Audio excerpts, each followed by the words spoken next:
let's do a Risk of Rain 2 item tier list. We're going to do it top left to bottom right. Let's see what we've got here. So starting with Soldier Syringe, 15% plus 15% per stack to increase your attack speed. I'm going to put it in B tier because you have to actually aim your attacks at whatever you want to die to gain the benefit from the damage increase. If it was automatic, it would be higher in the tier list, either at A tier or S tier. Teddy bear, we're going to put in A tier. It's not a guarantee that you're going to stay alive if you have a lot of teddy bears. When you have about 70 stacks of teddy bears, you're going to have about a 90% chance of blocking an attack, but there's going to be that 10% chance that you actually get hit. If you get hit twice with a 10% chance, you know, that's like a 1% chance overall that you actually die to a instance of damage due to one-shot protection. Monster Tooth Necklace, we're going to put it in D tier because if you're playing in a multiplayer lobby, then it's actually going to be very beneficial to have these if your friends are not picking up any type of a life steal or health regeneration. You can just kill stuff and it'll drop healing orbs for you and for your friends. Crit glasses, it's going to be in S tier because once you have a 100% crit damage, all of your damage is going to be doubled. It's very beneficial to have 100% crit chance, and crit glasses gets you there. Paul's Goat Hoof increases your regular movement speed as well as your sprint movement speed, and just having more movement speed means more survivability. It also means that you're going to find the teleporter, which is oftentimes the only objective on the maps as you're playing. The Goat Hoof is going to be very beneficial for regular movement speed and for sprinting. The regular movement speed is actually really important to have boosted because oftentimes you're going to want to move fast, but you don't want to move as fast as if you were just sprinting compared to a energy drink. Bustling Fungus, we're going to put that in D tier for the same reason as Monster Tooth Necklace. I understand that it's going to be very beneficial on engineer turrets, the stationary one specifically, but you still have to stand still inside of the radius of the healing to gain the benefit. So you might as well get something else for healing that's better than the Bustling Fungus. Crowbars, we're going to put it in A tier. It's going to improve your damage against all types of enemies, elites as regular enemies and boss enemies. It's going to give you bonus 75% plus 75% per stack of the damage for enemies that are above 90% health. So the more crowbars you build, the more you eat into their health. If you get enough crowbars, you can just essentially one-shot everything. Let's do Tri-Tip Dagger. I'm going to put it in C tier. I would put it lower, but it's going to contribute towards the death mark, so it actually is going to get a little bit of a higher ranking. With the bleed effect, it really does not do very much damage. Having multiple stacks on an enemy, there's going to be better sources of damage output. As a matter of fact, I think that I would actually move Soldier Syringe down just one because of the fact that these are going to be two very similar types of damage increase. They work effectively together, but I would say that they're not too great to be in B tier. The War Banner, we're going to put it in D tier. It's circumstantial. You can only get so many War Banner procs. There's one guaranteed for every time you activate the teleporter event, and then it's going to be almost randomly dropped whenever you level up.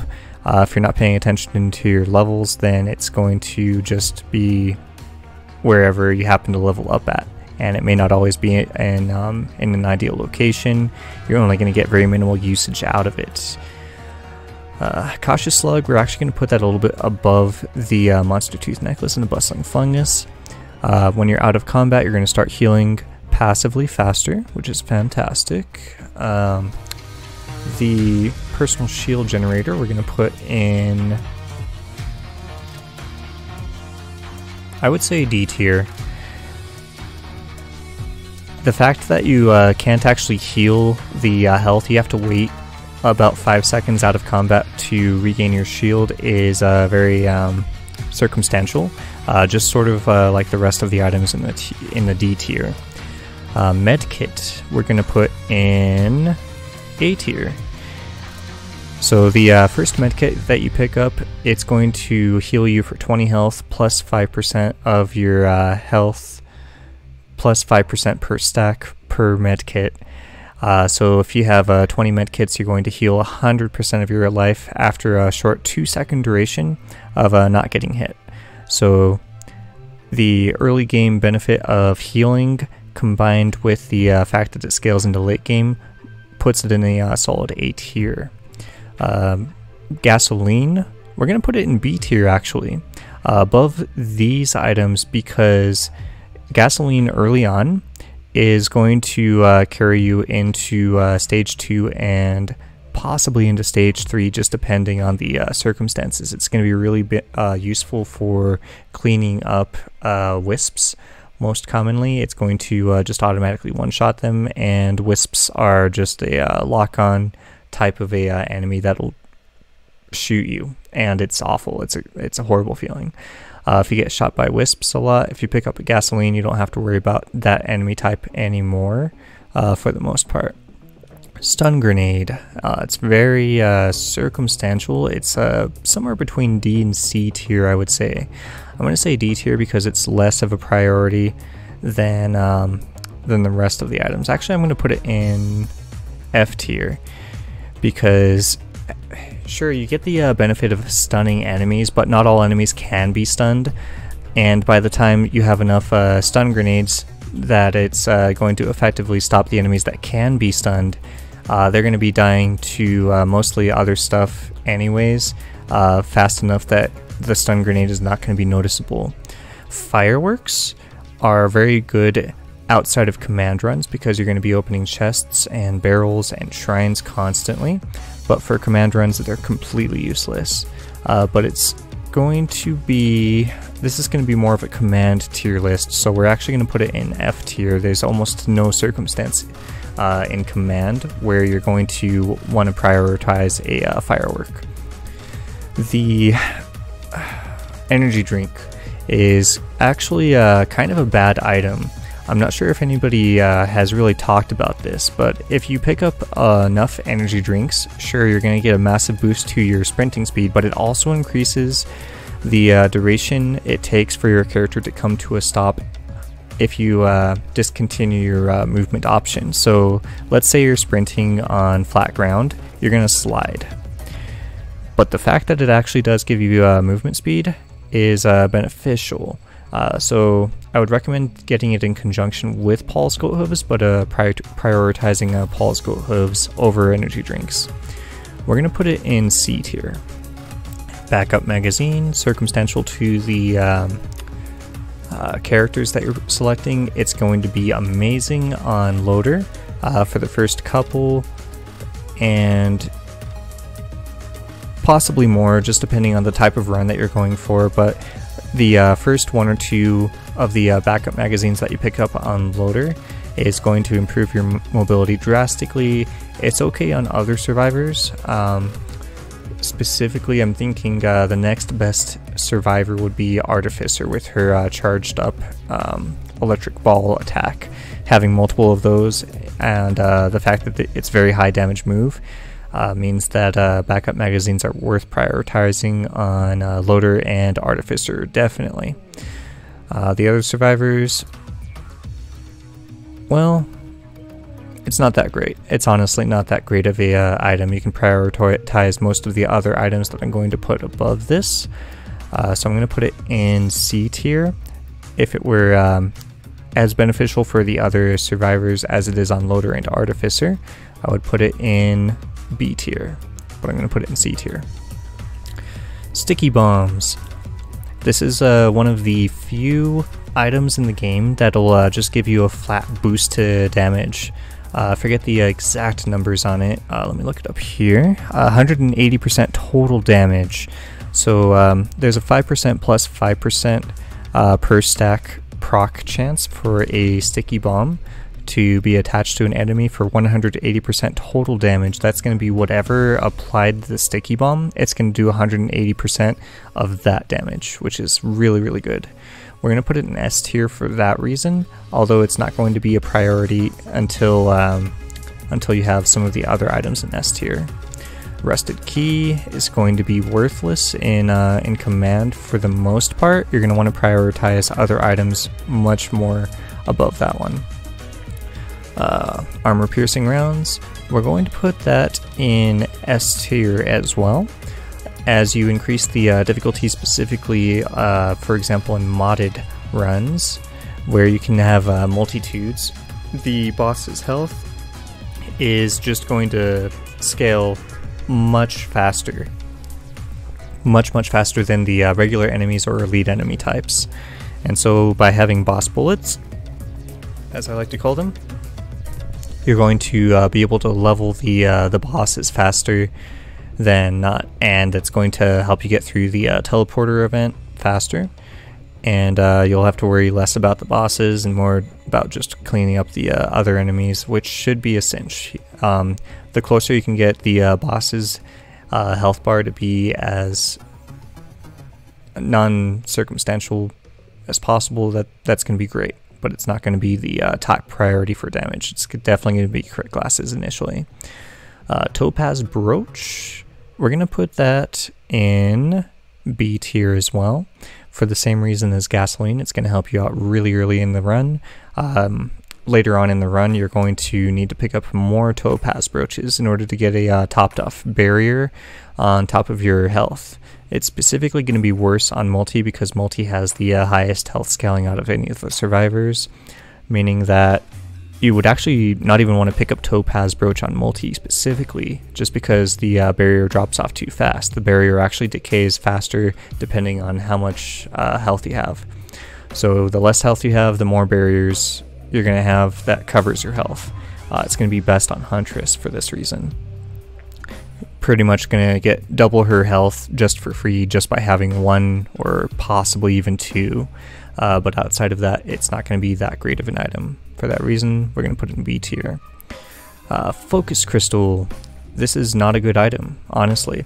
The radius for the damage increase that you get from it is very circumstantial, to the point where it's going to be in D tier. It's going to be specifically good, obviously, on melee survivors like Loader or Mercenary. However, it's still circumstantial. You're going to still have a lot of effects and items specifically in the green tier list that are going to proc outside of the radius of your melee damage. Bison Stake. It's a flat increase to health, 25 plus 25 per stack. I'm going to put it in F tier. For the most part, you're not going to need extra health in this game. You're either going to get one shot or not one shot later on in the game, and you're going to have one shot protection, but the Bison Stake really does not do much to contribute towards your survivability outside of maybe the really early game, but there's going to be much better survivability options for the early game, such as Topaz Brooch and medkits. And Repulsion Armor, we're going to put that in B tier as well, for the same reason that Gasoline and Topaz Brooch are here. It's to help you out in the early game. Flat 5 damage reduction to each instance of damage is huge early on, but it falls off late game, where it's actually better to have teddy bears instead of the repulsion armor plates. Atg Missile, it's going to give you a bit bonus total damage.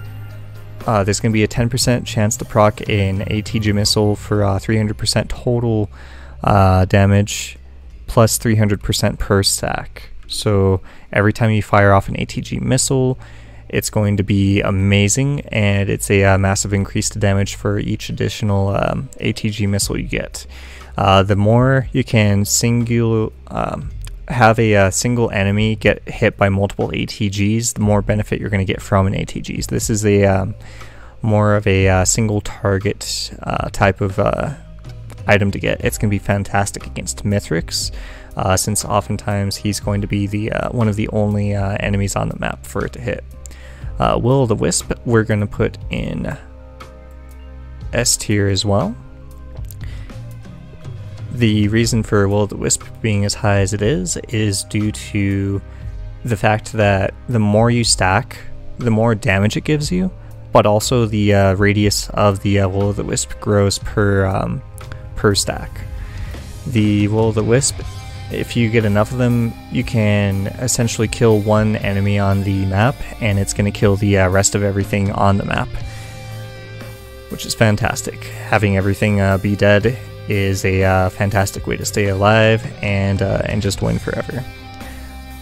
Hopu Feather, we're going to put it in S tier as well. Hopu Feather gives you a bonus jump +1 per stack of Hopu Feather. Having multiple jumps will increase your verticality. There's a few stages in the game where it is very necessary to have a lot of vertical movement, such as on the I believe it's Sundered Grove, where it's one of the newest stages. It has the giant tree in the middle, and there's just basically like 3 or 4 levels depending on how you kind of view the stage. There's the bottommost level, the mid level where the tree starts to grow from. There's the upper level, and then there's the top levels where the legendary chest will spawn 1/5 of the time at the very top of the tree, and then there's also some very high up platforms that you can jump to. It's also going to be very beneficial for the Mythic stage because of how high up the boss arena is. If you can just jump straight up there, you can actually skip having to do the shrines and having to wait an extra few minutes just to be able to go fight Mythics. Ukulele. This is another S tier item where it has a 20%, I believe. Let me double check here.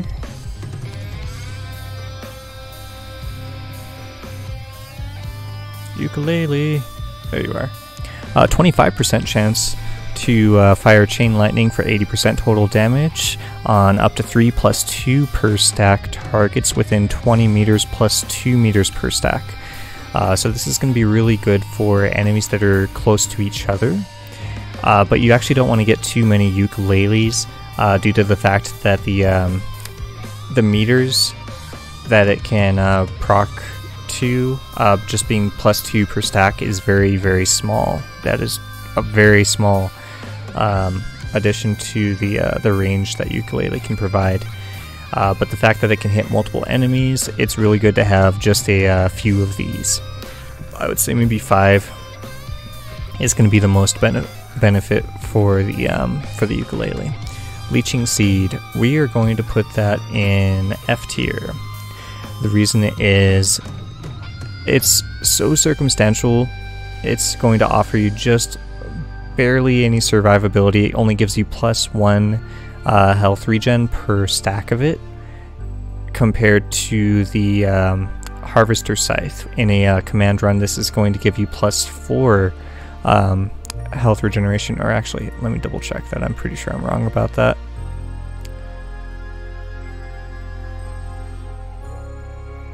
It's going to give you 8 +4 per stack for every time you crit. So by the time you have crit damage online, the Harvester Scythe is going to essentially be 8 Leeching Seeds just on its own. It's amazing. But we'll get to that. Let's just put it up here in S tier. We've already reviewed it. Predatory Instincts, we're going to put that in C tier for the same reason as the Syringe, but it's actually a little bit worse than the Syringe because you have to actually have multiple instances of damage actually hit an enemy to gain the benefit, and you also have to have crit online already to gain the benefit from the attack speed.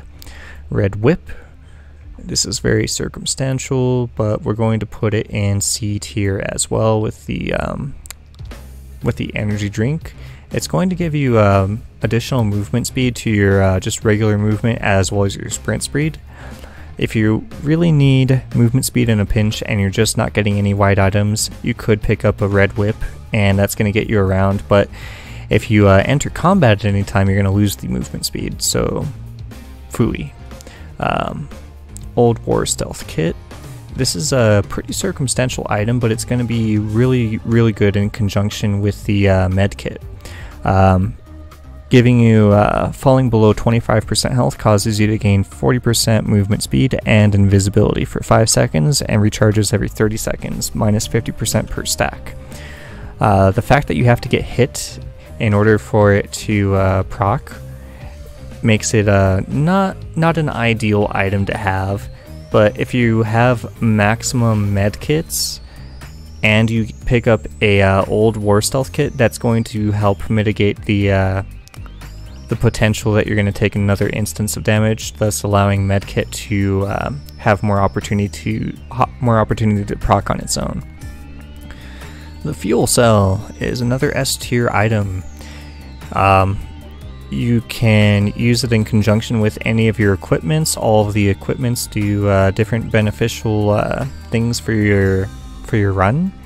And just depending on the equipment that you pick up, having more availability to an extra skill on your survivor is going to be amazing.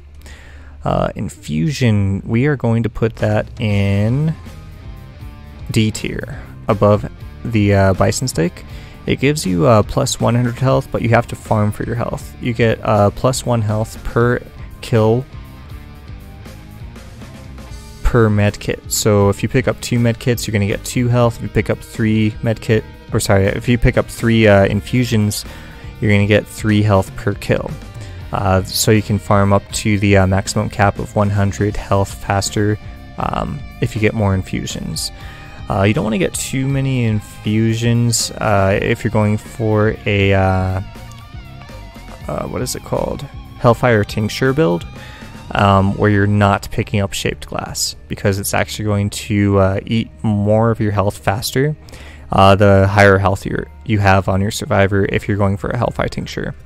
But if you're going for shaped glass and infusion and Hellfire Tincture, then it's very beneficial to pick up multiple of the infusions, but in most circumstances it's not going to be very very ideal to pick up.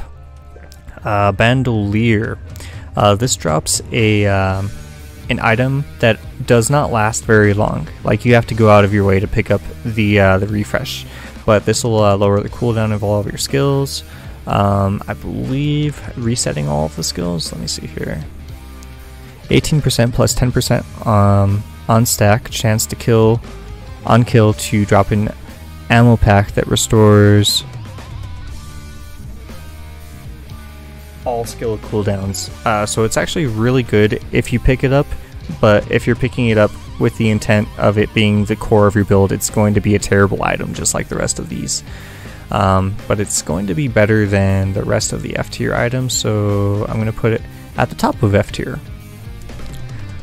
Berserker's Pauldron.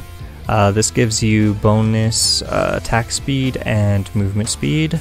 But it's tied to being circumstantial in that you have to kill 3 enemies within a short period of time to gain the benefit, and then it lasts longer based on how many more you have, and it does not increase your movement speed or attack speed more the more that you pick them up, unfortunately. If it did, it would be a pretty good item, but it only increases the duration the more you pick up. For that reason, we're going to put it in C tier.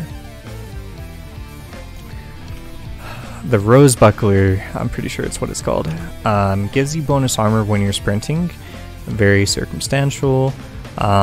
If you're going to take some source of damage that would pretty much one-shot you, you're going to be relying on your one-shot protection more than if you had armor. Eventually, armor is not going to be enough to stop the amount of damage that your survivor is going to take. It's going to be beneficial earlier on in the run.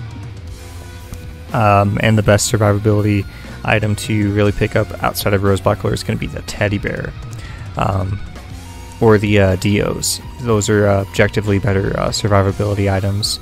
I would put this in D tier next to the Infusion as well. Ice and Firebands. I'm going to say the Ice Band is actually better than the Fireband if you're going for a Death Mark. The more Ice Bands that you pick up, the longer the duration the slow is going to be whenever it does proc on an enemy, and of course it does give you the bonus damage and movement speed reduction for each stack more that you pick up. I'm going to put them in the same tier, S tier. They're absolutely amazing boosts to your damage. But I'm going to say the Ice Band is going to be better than the Fireband. Officially, they're called Runald's Band and Kajara's Band, respectively. But it's easier to say Ice and Fire. Chrono Bubble. We are going to put this higher on the tier list than other people would put the Chrono Bubble. I'm going to put it in C tier above the Tri-Tip Dagger. The reason being, once you have one of these, you always gain the benefit of applying a slow to your enemies, and it's going to contribute towards your death mark more than the 10% per plus 10% chance on hit to apply a bleed. So you're gaining more benefit towards your death mark with less need to contribute more items towards the death mark. Up next is Wax Quail. It's pretty decent for getting around. If you're really having trouble finding Paul's or white items, it's going to be better than nothing. I'm going to put it in B tier above the energy drink because, well, I mean, it does push your character forward 10 meters plus 10 meters per stack, but it doesn't cause you to slide. You have a bit more control of your mobility in the air than if you're just sliding along the ground, which who likes ice physics in games anyway? We're gonna bump this down to the bottom of C tier. Alright, Old Guillotine. This is going to be amazing in conjunction with the crowbar. We're actually going to put them together.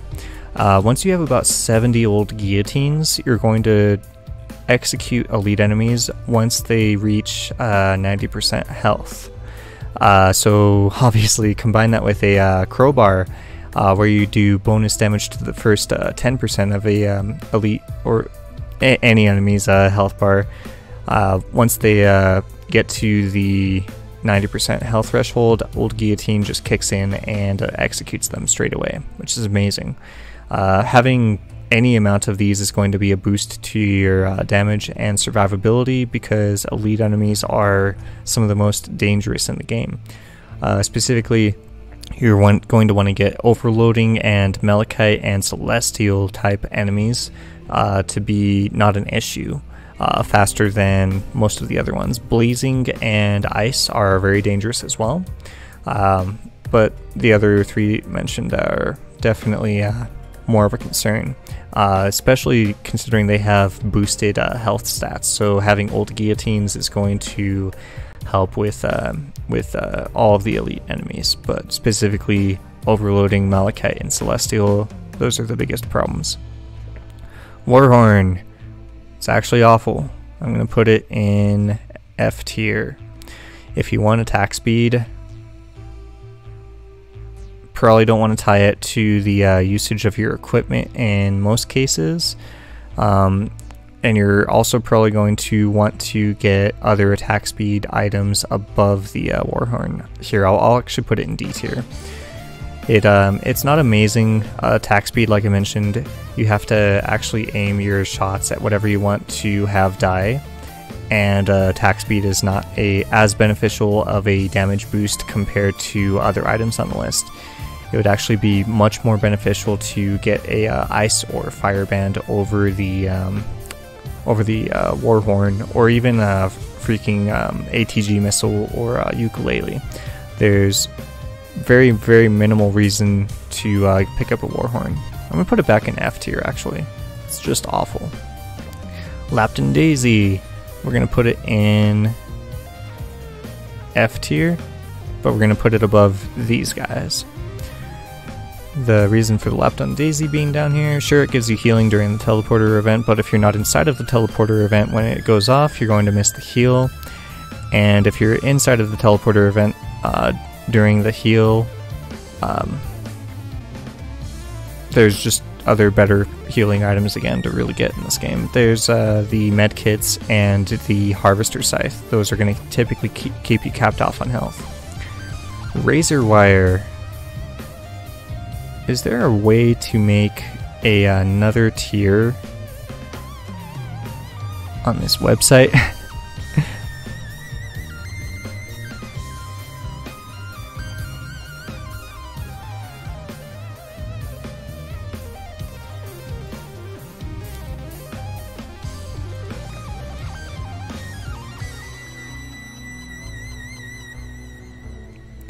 Add a row above. Alright. We're going to put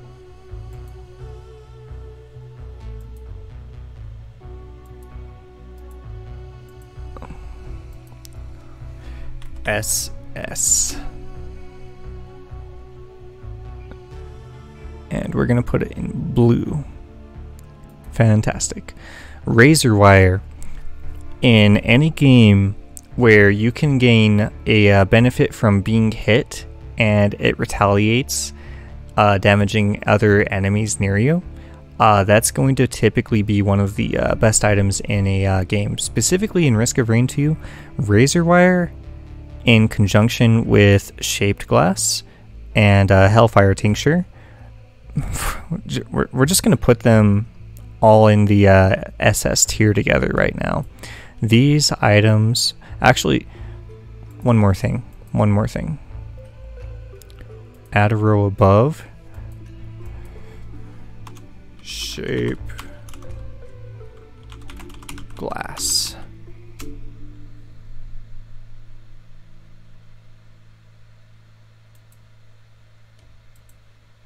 Oh, whoops.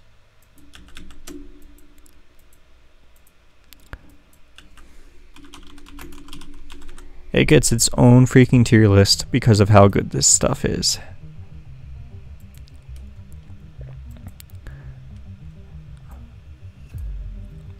Alright, so these three items are so good together, it's just unbelievable. The build between these three items is going to just annihilate everything. So we were on Razor Wire. The reason that Razor Wire is an SS tier in conjunction with Hellfire Tincture, every Razor Wire that you pick up does the following. Getting hit causes you to explode in a burst of razors, dealing 160% damage.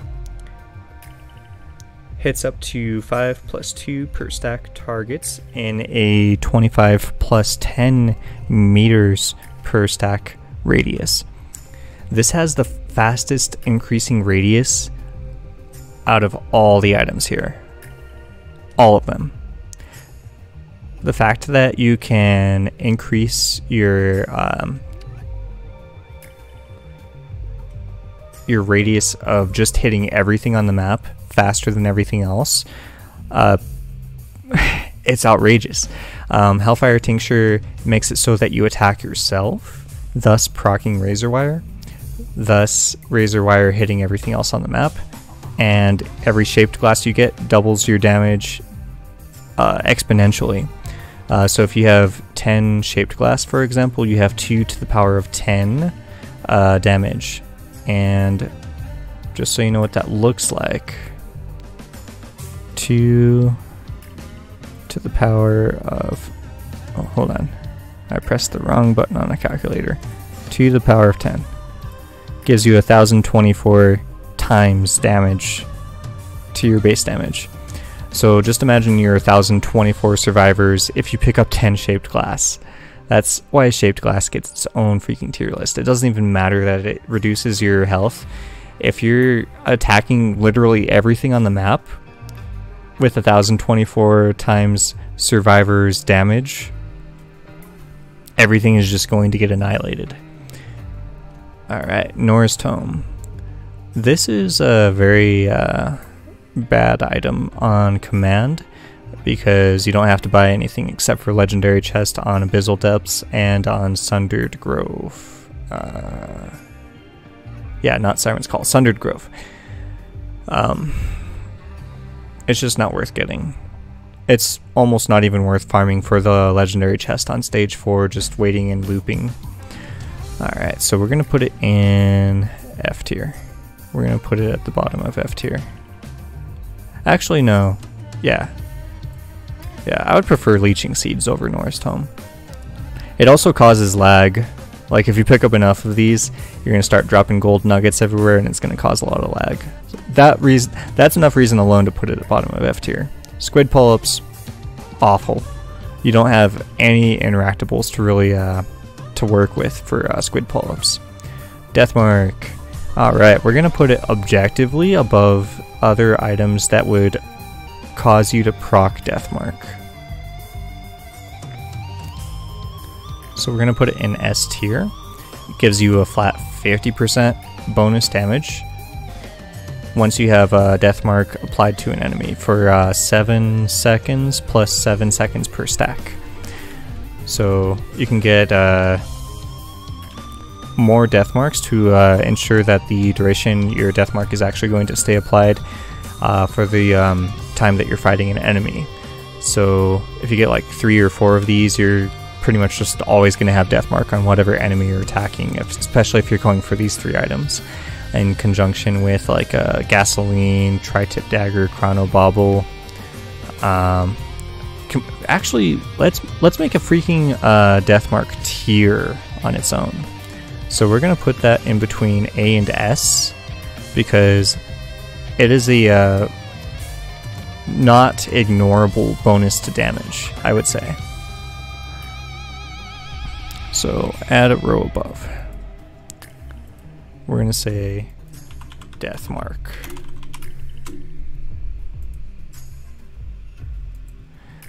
We're going to put this in here, this in here, Gasoline, Tri-Tip Dagger. Where's Chrono Bubble? Oh yeah. We're actually going to put Chrono Bubble above Runalds. So just these 4 items alone are going to get your Deathmark online. Sweet. But Brilliant Behemoth. This is indeed another S tier item. Gives you a flat bonus 60% total damage for all of your attacks, just all of them. So bonus 60%. It's better than Deathmark on its own. It's amazing. What is it called? Ceremonial Daggers is a SS tier item. If you get the Ceremonial Daggers in conjunction with these items, you need less razor wires, because the daggers are just going to start attacking other nearby enemies, but it's still good to get more razor wire. Let's be honest here. We're going to get the daggers first in most circumstances. We're going to put this Frost Relic up here above the, or actually just next to the Runalds band. They apply the same debuff.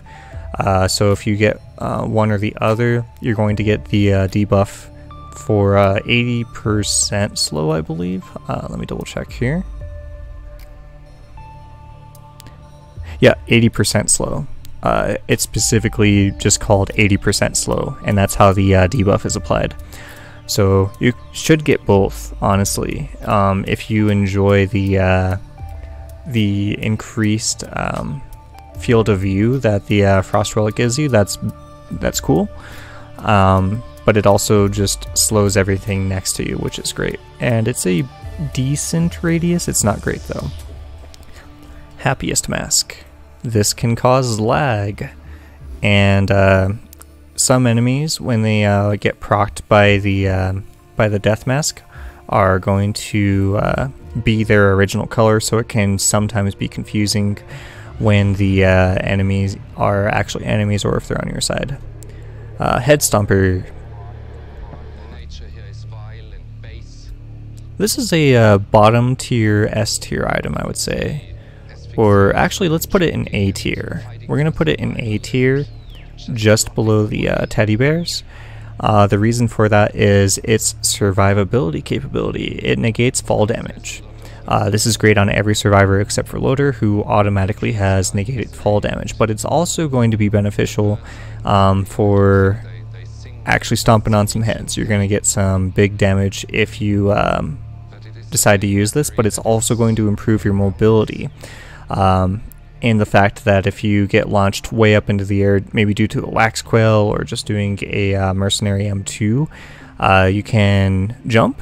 That'll cancel all of your momentum, and then you can just hold E in order to proc a head stomper and get back on the ground fast. New Kahana's Opinion. We're going to put that next to Harvester Scythe. The reason for that, the more Harvester Scythe you get, the more medkits you get, the more New Kahana's Opinion you launch. It's a automatic boost of damage. It's great. Tesla Coil. We're going to put that below the Brilliant Behemoth. This will cause your survivor to automatically attack nearby enemies, and it's not the amount of damage that it does, but it's the fact that it does damage. It will fire lightning that hits 3 + 2 per stack enemies for 200% base damage every 0.5 seconds. The Tesla Coil switches off every 10 seconds. So 10 seconds you're hitting stuff, 10 seconds you're not hitting stuff automatically without having to do a thing. This will help with causing proc chains. And I have a feeling that I should actually put proc chains in a tier of their own and just call it proc chains, because proc chains are amazing. We're going to put proc chaining just for the fact that Brilliant Behemoth is in there.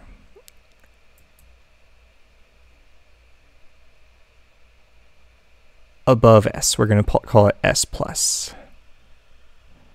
Add a row above. Alright, and let's go with that. Call it S+, aka proc chains. Alright, so what are going to cause your proc chains? Freaking daggers are going to do that. We're going to put that at the top here. We're going to put Tesla Coil. We're going to put the Atg Missile, Ukulele. What else can proc stuff? This thing, Sentient Meat Hook. This is going to boost your proc chains by increasing the percentage chance of actually causing something to proc. All of these items can activate each other, essentially. Amazing. Just absolutely amazing. Alien Head. Honestly, pretty useless. We're going to put it at the top of F tier. It only gives you a bonus to your 25% ability reduction. So you're going to be able to use your abilities faster, but by the time you get other items in the tier list here that are higher up, it's going to be pretty much useless. The, oh gosh, what is this one called? Soulbound Catalyst kills reduce equipment cooldown by 4 seconds plus 2 seconds per stack. It's actually pretty useless. We're going to put it at the bottom of F tier next to Happiest Mask. I think below Happiest Mask. Or no, we're going to put it above Happiest Mask. And we're going to put it above Norristome, because at least it doesn't cause lag. The reason it's in F tier is because fuel cells exist. If they didn't exist, this would be possibly bumped up to S tier. But the fact that fuel cells actually reduce the duration of your what is it called? The duration of your equipments, as well as adding additional uses of your equipment. Just makes it so much better than this. Hard Light Afterburner. Just depends on the survivor. It's going to be who is it beneficial on? It's in most cases going to be average for getting around the map, but I'm actually going to put it up in B tier, just above the Wax Quail, because at least it doesn't have the drawback of just pushing your character forward. Dio's is SS tier. So what Dio's does, it does what Teddy Bear doesn't do. It guarantees that if you were to take an instance of damage, you revive. And it also gives you 5 seconds of guaranteed invulnerability. If you are to die to something and you have a Dio's, you can rest assured that your run is not over. If you take an instance of damage and it brings you down to one-shot protection, that's scary as heck. You don't have the guarantee that your run is going to continue if you pick up a teddy bear. It's actually awful to get teddy bears in conjunction with a Hellfire Tincture and Razor Wire, which is the reason why teddy bear is actually an A tier and not further up in the list. Combined with the fact that it's not guaranteed to keep you alive. Let's continue the music here. Alright, next one. Wake of the Vultures. Gain the power of any killed elite monster for 8 seconds plus 5 seconds per stack. Awful. Just awful. It gives you... If you kill an elite overloading enemy, you're going to get a barrier. It's going to be awful for the same reason that this personal shield generator is awful. There's hardly any reason to take this, but it doesn't cause lag. So we're going to put it here in F tier. Alright, Brainstocks. This is amazing compared to Alien Head. When you kill an elite enemy, all of your abilities will be drastically faster recharged. Upon killing an elite monster, enter a frenzy for 4 seconds plus 4 seconds per stack where skills have no cooldown. It actually just reduces the cooldown to like half a second, but you're able to use all of your abilities as you see fit. It's going to be much greater than the Alien Head. For that reason, if you're killing everything on the map, you're pretty much going to have 100% uptime on Brainstocks. For that reason, we're going to put it in B tier. Rejuvenation Rack. The first one that you pick up is going to be the most beneficial. It doubles all of your healing. The second one that you pick up, well, for let's just read the description. Heal 100% plus 100% per stack more. So this is going to boost all of your healing. That's going to be great with your Harvester Scythe and with your med kits. Just by picking up one of these, you can save on needing to pick up 10 wide items as med kits. So that's great. We're going to definitely have to put it above medkit for that reason. But it's not higher up on the list, unfortunately. Alright, Ages. This is a good item if you're going for a Hellfire Tincture build only. And the reason for that is it reduces screen flicker when you have Planula specifically. So the setup for it, get a Planula first. Wherever that is. Oh, dude, Planula. Oh, here it is. Planula. It's freaking SS tier.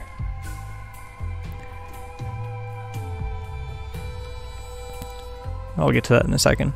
So you get Planula first. and then you get Aegis, and that's going to stop your screen flicker. For that reason, we're going to put it in the bottom of A tier. It also gives you a little bit of survivability, but it's not a great survivability item. Shattering Justice, we are going to put that in with the Death Mark procs. We're going to put it at the top of it, actually. If you want to get freaking Shattering Justice, it is an amazing red tier item on its own, due to the fact that it will actually reduce armor for enemies, even into the negative. It'll reduce, after hitting an enemy 5 times, reduce their armor by 60 for 8+8 per stack seconds. So just get one of them, and you're going to reduce their armor for as long as you're attacking them, pretty much. What does minus 60 armor look like on Risk of Rain 2?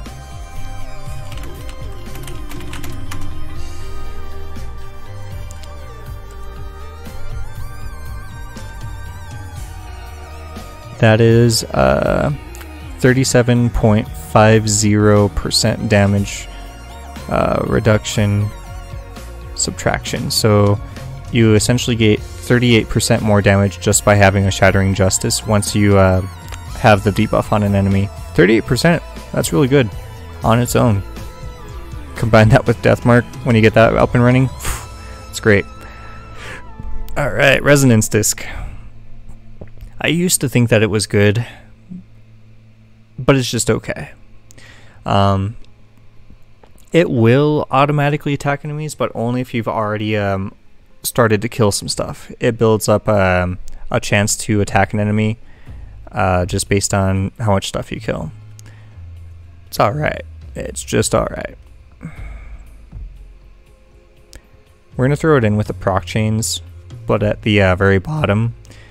Chances are, if you have all of the other items here, it's going to start firing off pretty frequently. Interstellar Desk Plant.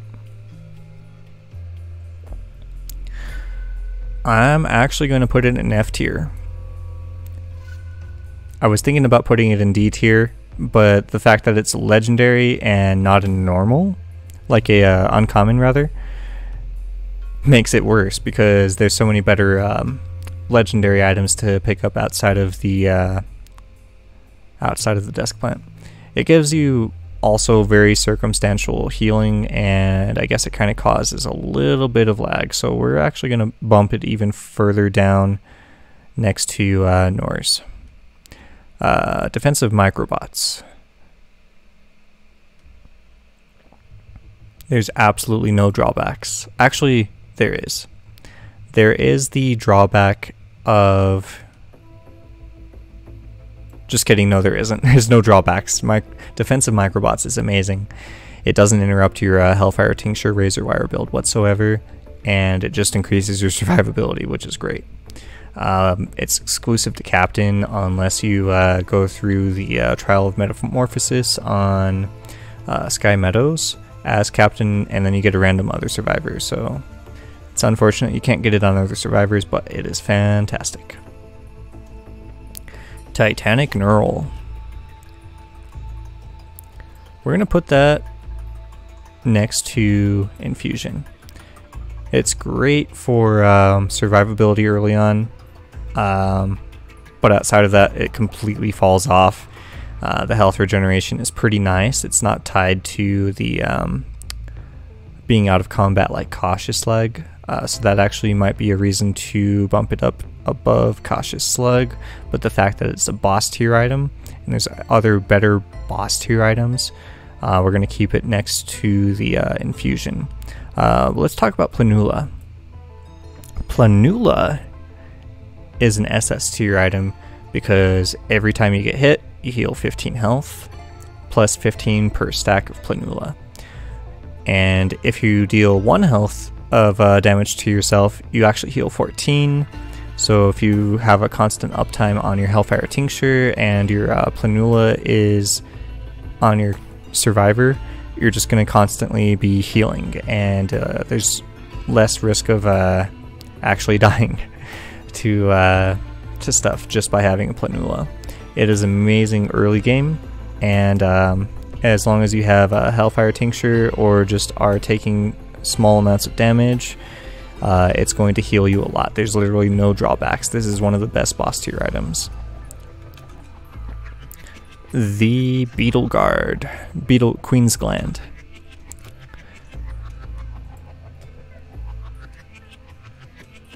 We're going to put it in F tier. It summons the Beetle Guardians. They run along the ground and they slap stuff.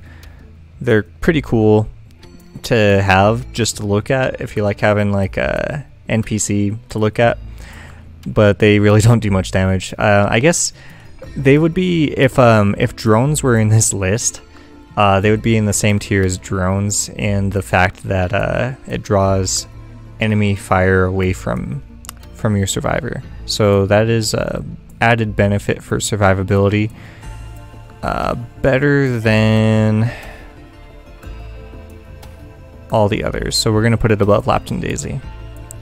Halcyon Seed. It summons a big, giant, annoying Aurelian Knight.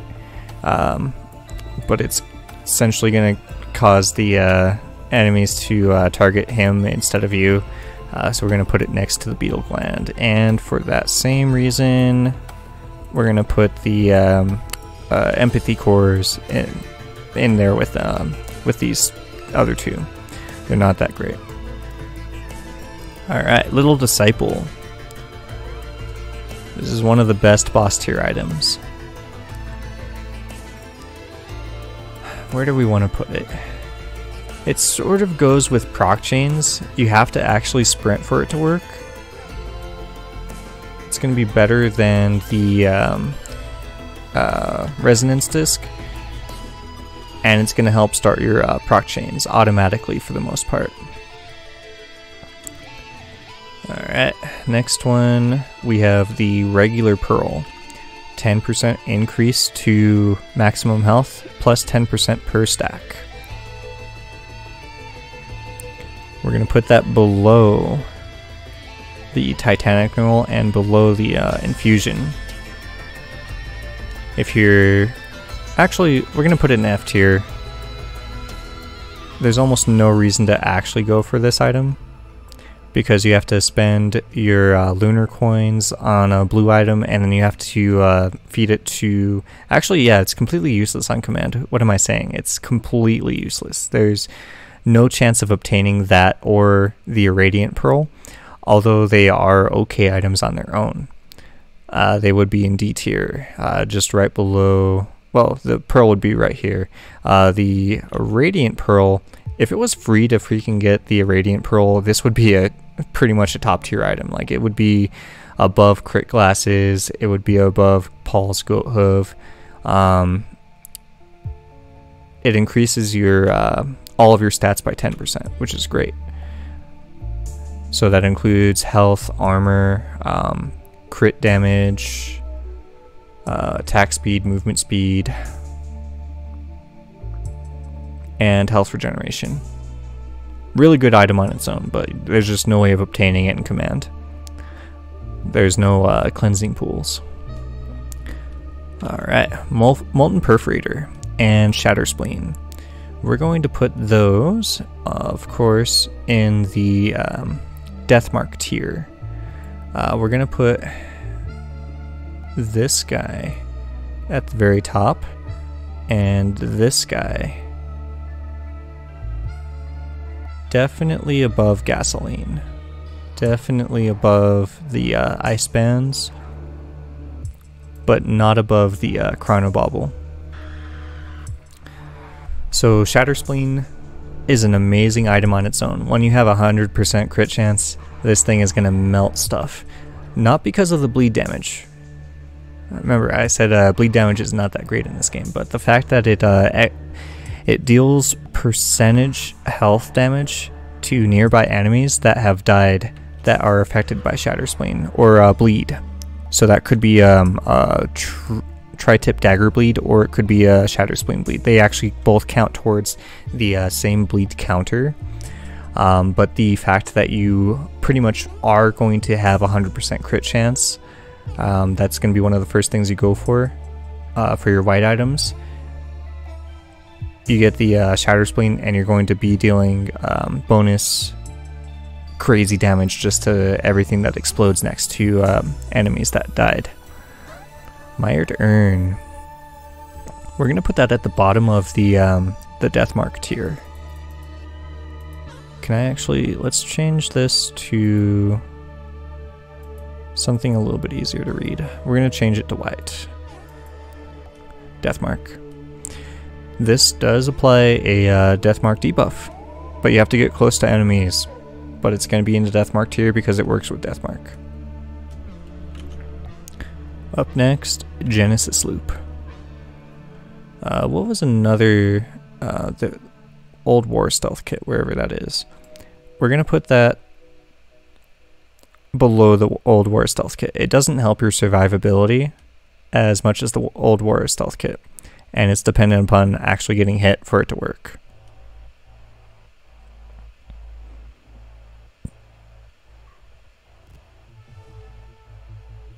And then I mentioned about the Titanic Neural being, whatchamacallit, useless after a few stages, honestly. This is going to be a better item to pick up than Titanic Neural in most circumstances.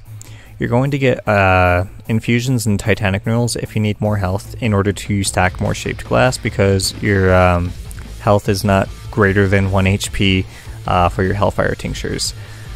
That's where these two items are actually going to shine a bit, but they otherwise are going to stay in D tier. Brittle Crown.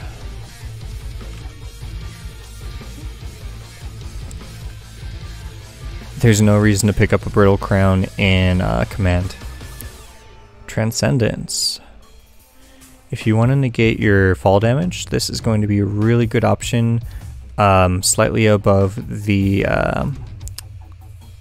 Head Stompers, due to the fact that it's not a legendary. You can just go to the Lunar Bazaar and buy one.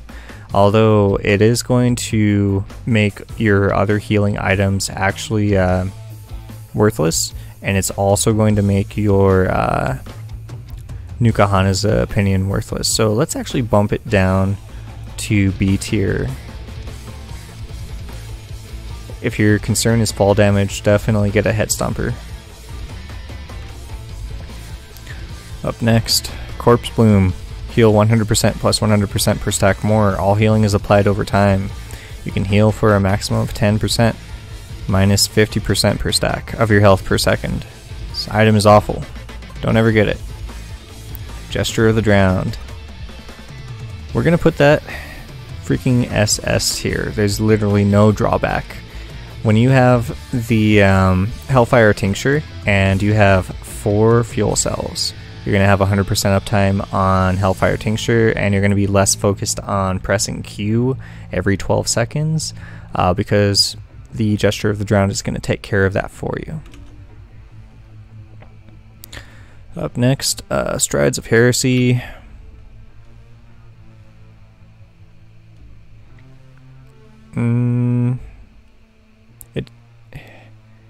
It doesn't drop damage over time. If it did that, it would be a pretty good item. It would be an amazing item, actually. We're going to put that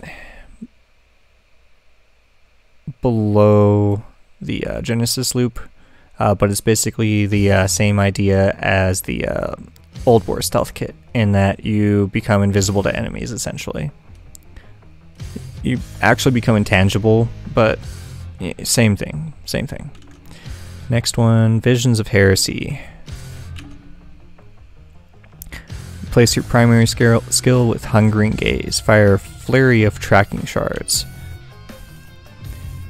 Most survivors, M1 is going to be fine. This is going to be maybe an upgrade for Acrid, but outside of that, it's awful in most cases. I would only really recommend getting it if you're going for the lunatic the heretic. There's pretty much no reason to actually pick this, but there's more reason than all of these other items in F tier. The Beads of Fealty. When you obliterate, you go to fight the boss that's in that one realm, and it gives you 10 lunar coins. If you're farming lunar coins and you want to go there, that's great, but there's actually no reason really to get this, especially if you already have a lot of lunar coins. We're going to put it at the bottom of D tier. It's more useful than the rest of this stuff. Alright, Focused Convergence. Increasing the speed in which the teleporter event will actually charge is great if you don't have any mods to skip the teleporter charge time. Going on to the next stage is essentially the entirety of the goal, for the most part in Risk of Rain 2. We're going to put it in the bottom of A tier. It would maybe go higher if you could stack more of them and if it didn't reduce the teleporter radius, but the fact that it decreases the amount of time that you spend doing nothing, I think that's great. The Glowing Troll, Glowing Meteorite. If you want to troll yourself, get 40 fuel cells, get a Gesture of the Drowned, and get a Glowing Meteorite. See what happens. F tier. Effigy of Grief. All characters within are slowed by 50% and have their armor reduced by 20. Can pick up 5. Can place up to 5. We're gonna put it in Deathmark tier, but it's literally the worst. Don't ever pick it up. Spinal Tonic.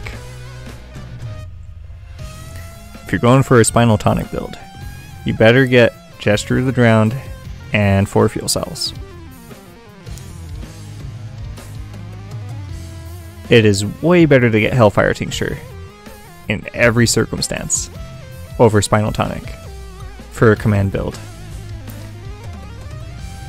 But Spinal Tonic is just amazing. But the fact that it can apply afflictions to you that you can't remove,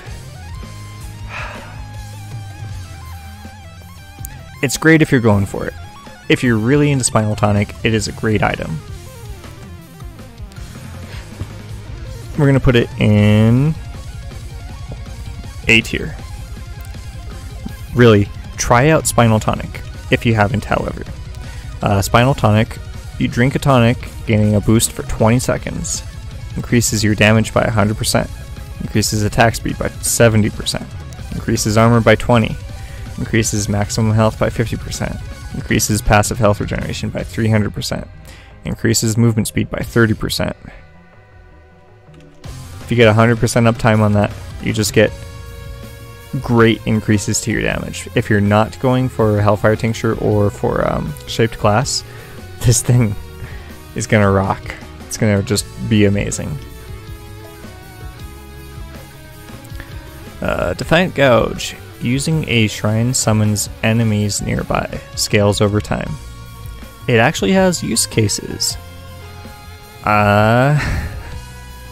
It's gonna be more useful than the rest of the items in D tier, I would say. There's actually a reason to go for it. If you wanted to farm for more gold, it's gonna be better than your what is it called, Norristome, because you just get more enemies to fight. So that might be worth considering if you want to get the gold chest on Abyssal Depths specifically, or on the I said it like multiple times, not Siren's Call, the other one, where it has the 1 in 5 chance to spawn a legendary chest in 1 of 5 spots. It's useful.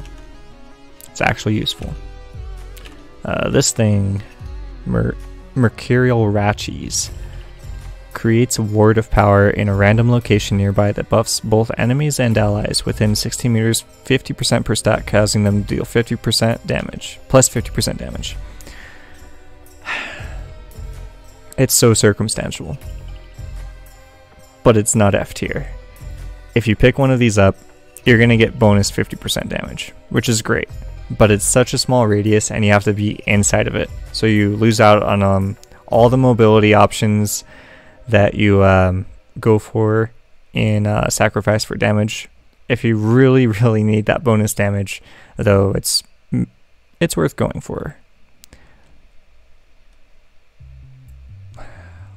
Let's put it here at the top of D tier. Purity. The fact that it reduces your luck, it's awful. There's no reason to get it in command build. We're going to put it in F tier. There's better options for reducing your ability cooldowns, namely Brainstocks. And Brainstocks is only a B tier. Alright, equipments, let's go.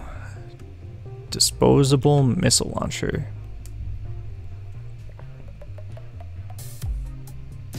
It's automatic damage, but it's not much. It's really not much.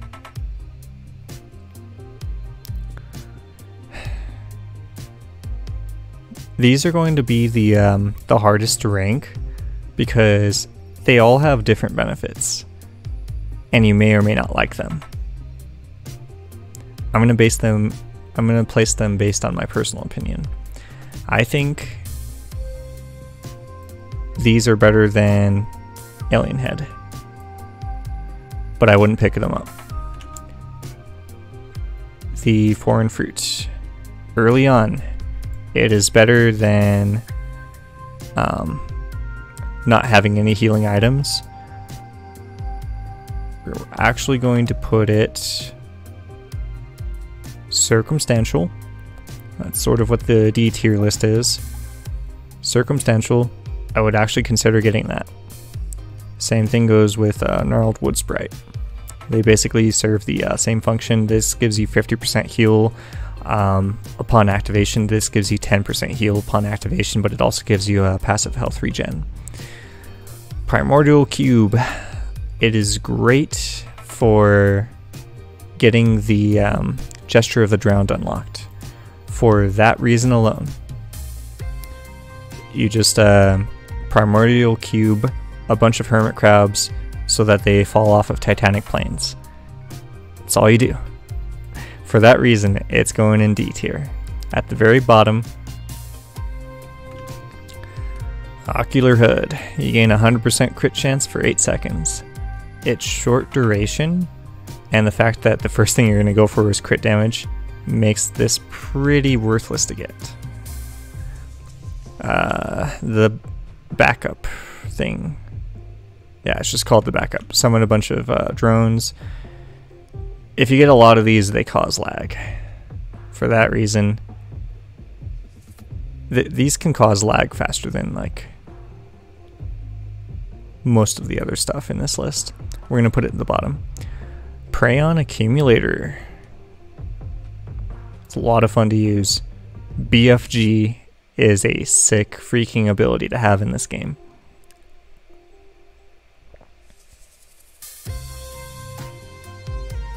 It does a lot of damage early on. This is sort of the early tier list, early on tier list. So most of this stuff you're going to get early on is going to be good for early game, except for the Brainstocks.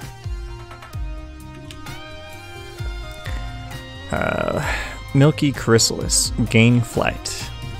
If you're really not getting any Hopu feathers or any green items, if you're going like a long time and you need that verticality, very circumstantial. Even more than, it's a little bit more circumstantial than the Primordial Cube. You get more usage out of it. This is great for proc chains, actually, now that I think about it. We're going to keep it here. Yeah, we're going to keep it there. This is circumstantial. If you need verticality in a pinch, go for it.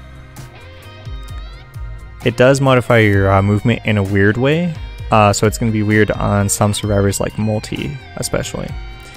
Royal Capacitor. This is a S tier equipment. Legitimately. It has the highest damage out of all equipments, except for Hellfire Tincture. And it has unlimited range.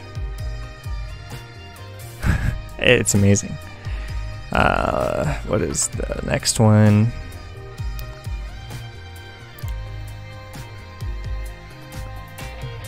What is it called? Oh, the Crowdfunder. In command, it's okay.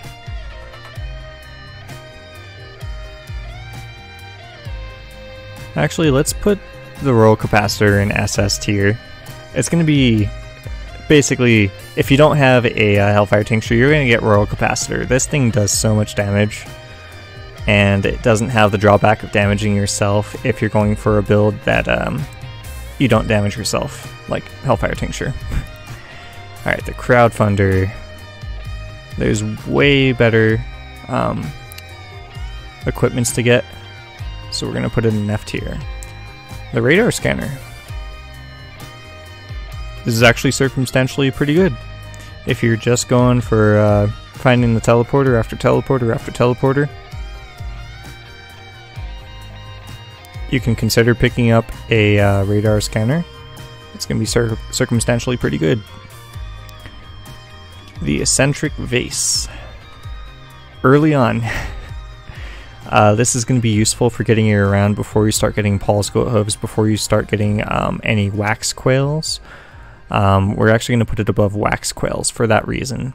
You should get a Eccentric Vase before you get a Wax Quail. You should actually get it even better than this thing. This thing will get you across the map. It's good to go.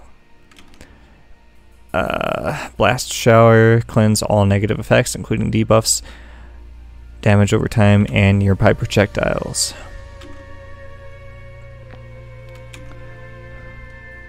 It's not that great, honestly. There's almost no reason that you would get it in command when there's other better equipments that you can get. The Volcanic Egg. Same kind of deal.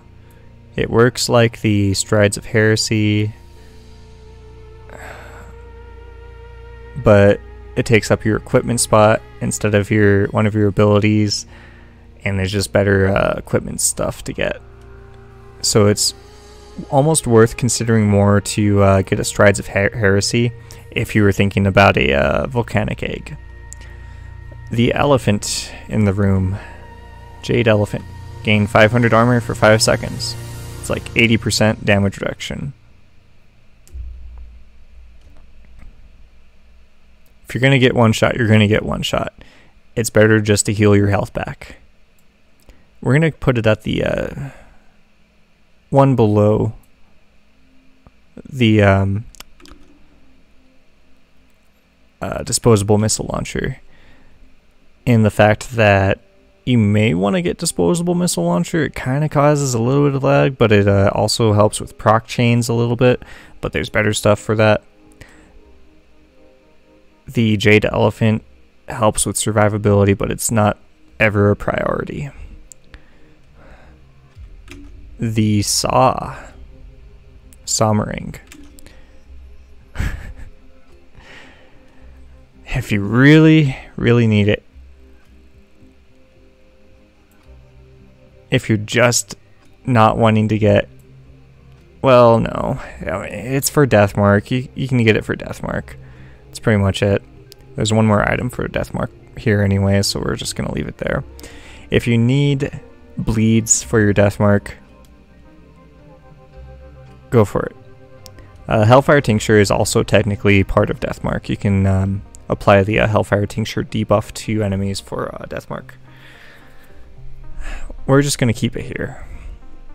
It's not a priority over freaking Royal Capacitor by any means. However, you're going to get more damage output just by using Royal Capacitor one time on an enemy compared to the bleed and the Deathmark and all the setup that goes into Deathmark compared to the Sommering. But the Sommering, yeah, it's basically just worthless to get if you're going for Deathmark. You're going to have everything else before you even consider getting a Deathmark. You're going to have better equipments.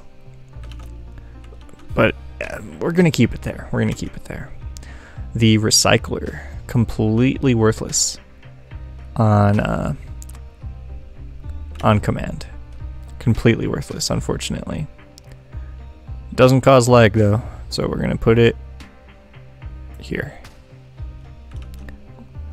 The Supermassive Leech, heal for 20% of the damage you deal, lasts 8 seconds.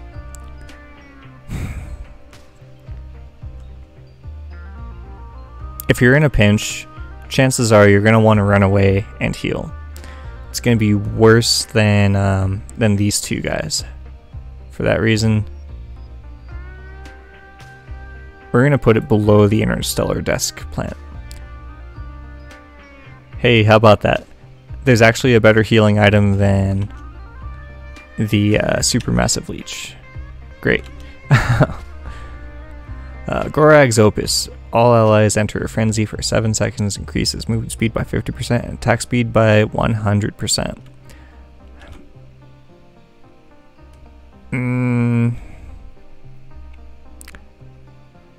There's pretty much no circumstance that you would really want to get it. I would say it's better than the old Warhorn at least. Because this is dependent on having an equipment in order to gain attack speed, while this actually just straight up gives you attack speed. So if you pair this with your Warhorn, great. These two actually have good synergy together. Alright, we're getting almost there.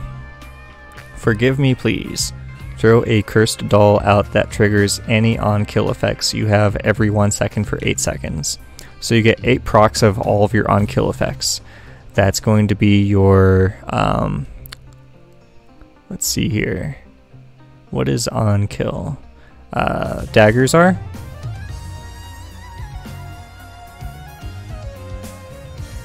This Resonance Disc is? It's not going to activate Resonance Disc on its own, but it's going to count towards the counter that causes Resonance Disc to do its thing. Sticky Bombs, they're just going to explode in place. Will-o'-the-Wisp, this is going to be the main reason for having a Forgive Me Please. Let's see what else. The Molten Perforator is a on-kill effect. Or no, actually no, it's not. It's not. I'm sure it's not. 10% chance on hit to call forth 3 magma balls, so it's not on kill, my bad. The Frost Relic, killing an enemy, surrounds you with the Ice Storm, so that will activate your Ice Storm.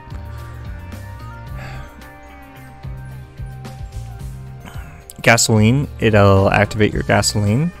So this can be useful for getting these two for your Deathmark procs.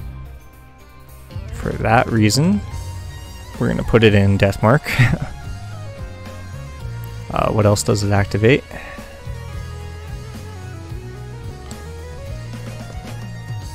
It activates your Topaz Brooch. It activates your Brain Stocks.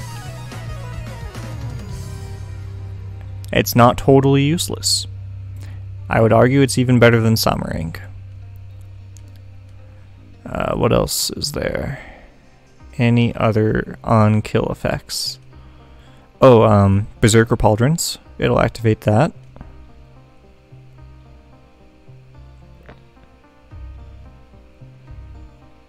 Anything down here? Oh yeah, it'll activate Bandolier and Norristome. For that reason, it will cause lag, which is awful. And I'm sure there's one more that I'm missing. Oh yeah, the this thing. Reduce your equipment cooldowns on kill. Alright, so it's okay as long as you don't have any F tier items, essentially. That would cause it to cause lag. Alright, the red thingy. The name of it is Ifrit's Distinction. It gives you the aspect of fire, so your attacks deal burning damage. For that reason, it's a death mark thingy. And you also leave a trail of fire behind you.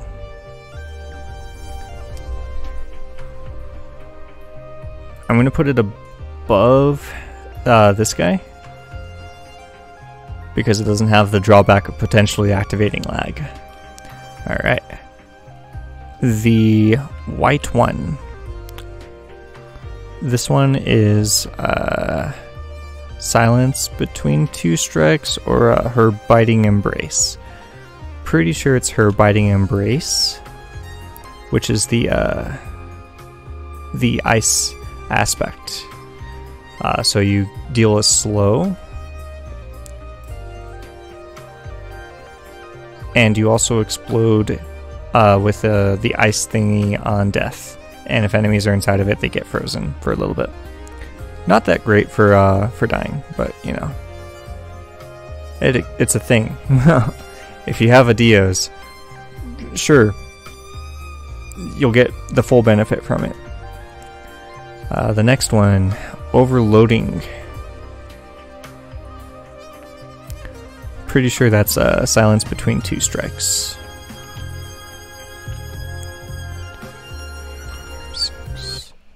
I'm missing one, actually. There's one item missing on this list.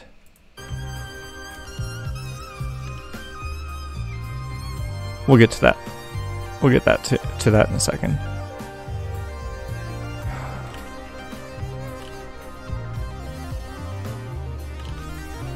Alright, so this one does not do anything for Deathmark. It is cool to have. It'll boost your damage by applying almost like a sticky bomb to enemies. It's cool to have. That's pretty much all I can say about it. But it's fairly useless outside of the early game, unfortunately. The Malachite one, I'm not sure if it reduces healing, and I'm not sure if it counts as a debuff.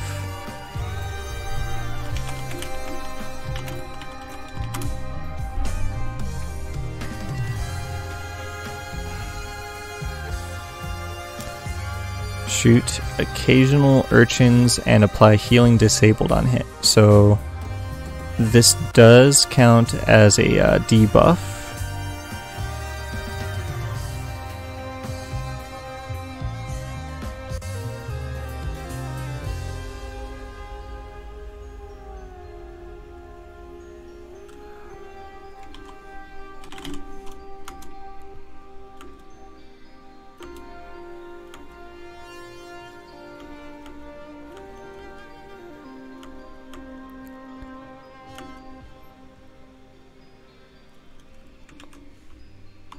Healing disabled. Here we go. Alright, yeah, it does count as a healing disabled debuff. So that does count towards the, whatchamacallit, the death mark. But you're not going to get it until later on. And it is way more rare. For that reason, we're going to put it at the bottom here. And the next one, Spectral Circuit.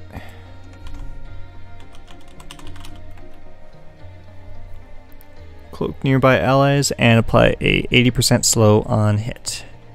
For that reason, it goes in the Deathmark debuff. But it's also going to be pretty much the same as the Malachite one. You're not going to get it until way later in. Proc chains. This thing is amazing. It's like a better ATG. You can stack multiple of those. It'll do great. Great amounts of damage to a single target. The more you pick up, the more damage it does, just like ATG. However, it has faster scaling, and however, it is actually a boss item. So we're going to actually put it below ATG, because you're going to have more access to ATG than the, what is it called? Charged Perforator. Last two items. One more for the Death Mark. And that is the Essence of Heresy. Replace your special skill. That is your R button. The one that is supposed to be like amazing on your character. That's the fourth one over.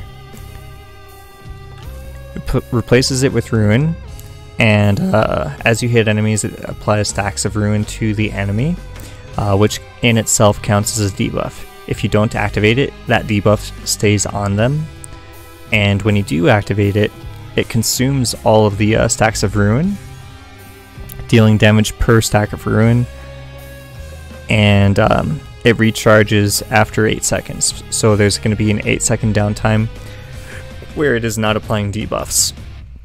If you're going to get this, it's primarily going to be best for the Heretic, if you're going for the Heretic, or if you need a additional debuff and you're just not like finding a Shattering Justice, for example.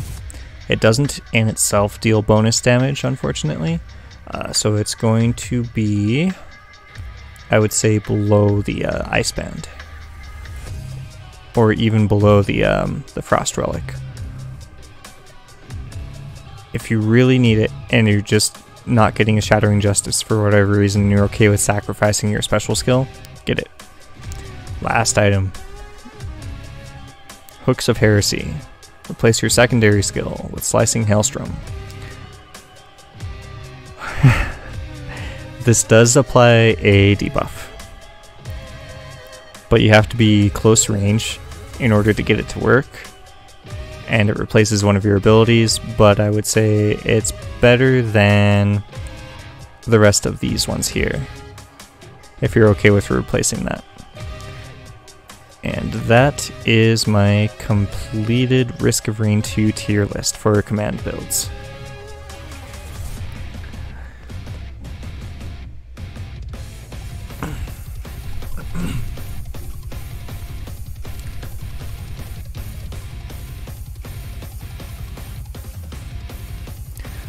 Although, there is one more item I did want to mention. Shared Design. It is a equipment that is dropped by the elite enemy types on Mithrix's stage, and it gives you the perfected state.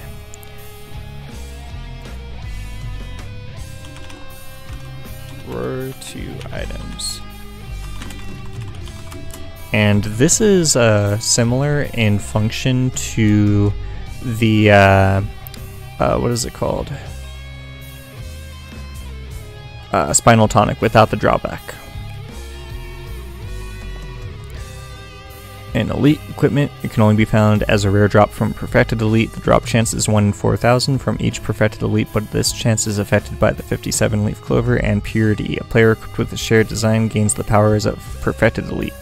Their attacks will cripple enemies. They occasionally fire 4 bomb projectiles. They gain 30% increased movement speed, and they gain 25% maximum health, but have all but one of their health replaced with shields, similar to Transcendence. Although the Shared Design is held in the equipment slot, it works passively and cannot be activated. Equipment cooldown reduction and additional equipment charges from Fuel Cell do not affect its behavior. So it doesn't give you the bonus damage unless you consider the 4 bomb projectiles to be like an increase of damage by any means. Anyways, I would place that in the Deathmark tier. and it would be above the Effigy of Grief, because it does what this thing does, but passively through attacking enemies. It's great. Were there any items that I missed? Let's find out. There's the white scrap, green scrap, red scrap, yellow scrap. They're all useless on command, so F tier. There's the fuel array, which you can use for unlocking Rex. We would put that in circumstantial. For the D tier, we would put it in there with it being either a... Actually, we would put it at the bottom of D tier, just because you can unlock Rex by bringing it to Abyssal Depths and giving it to Rex.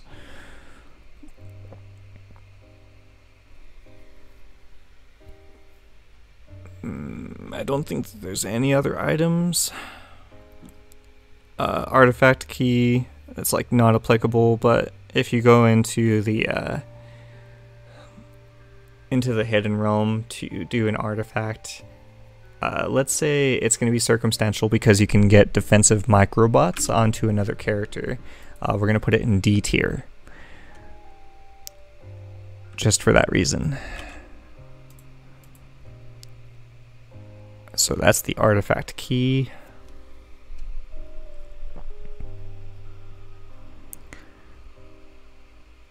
Any blue items that I missed? No. This is everything. Cool.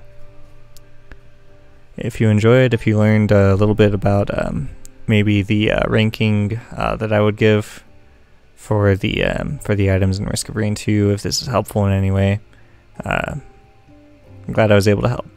You have a good one. Bye.